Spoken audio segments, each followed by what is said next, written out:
Look, everybody's comparing it to what happened in the GFC. It's not at the height of the GFC where the US contracted in some of those quarters at over 6% and a bit.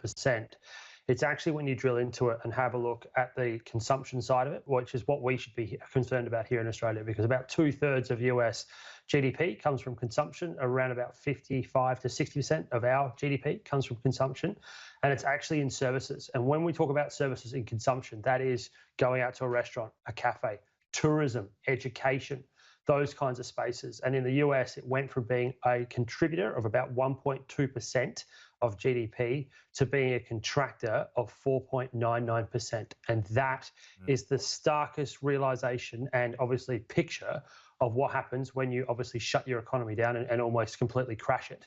And that is what we are going to be facing. We are going to be seeing scenarios where the consumption side of GDP will be under incredible pressure. And it will be particularly, we already knew that tourism was under pressure in January from the wildfires, then the fact that in February we'd already started to clamp down on Chinese tourism, and then March, obviously, we went into lockdown. That is where we're going to see it. And the GDP from the US is the best picture so far to give you an understanding that not only are we in a recession, it is going to be a very, very strong and deep recession globally. And we here in Australia are likely to show something very, very similar. Yet the US markets are on track for their best month since 1974. So how's that? Yeah, so this is the catch that everybody's asking at the moment, including myself, is the disconnect between the economics and what's going on in markets. What markets have learned from the GFC, which is against what I've just sort of basically said, is that they know that central governments and central banks will basically do whatever it takes to support their economies. We have seen basically we're over now 32% from the 1st of April to the close of their on the 29th of April. So they've got a day to go. It's our last day to here. It's actually even better than their low. Their low was on the 22nd of March. It's up 35%.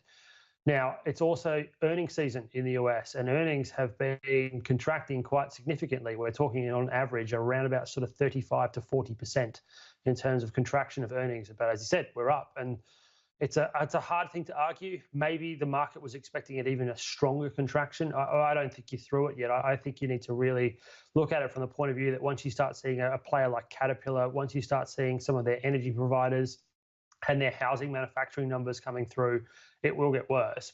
But what they are saying is it maybe not as bad. Plus, I'd also point out this is a completely different scenario that we've ever seen. And what I mean by that is that I reckon the full force of this is going to be felt in the second and third quarters of this calendar year, and that's when the US market's probably going to have a bit of a turnaround to where they currently sit. But meanwhile, our GDP, what's this all going to mean for us?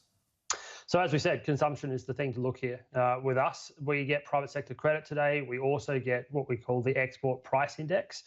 The export price index is probably one to watch these days. We don't normally talk about it, but the reason it's there is that part of why our GDP before COVID was actually doing okay, it wasn't doing fantastic, but it was doing solidly well, was because net exports were so strong because of price.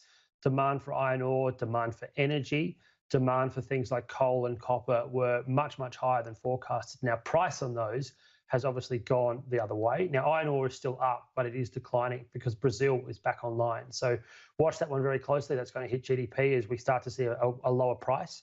And then exports we know are slowing down. But private sector credits, the other one, is that we know that businesses, although they've been offered the chance to get things like new loans from the RBA, but also the support from the government, they're just not investing. And that's what you're going to start seeing in those private sector credit numbers, is that the slowdown in investment, the slowdown in private sector credit will come on the commercial side. And then on the retail side, we're also just tightening our belts because we just don't know about the future.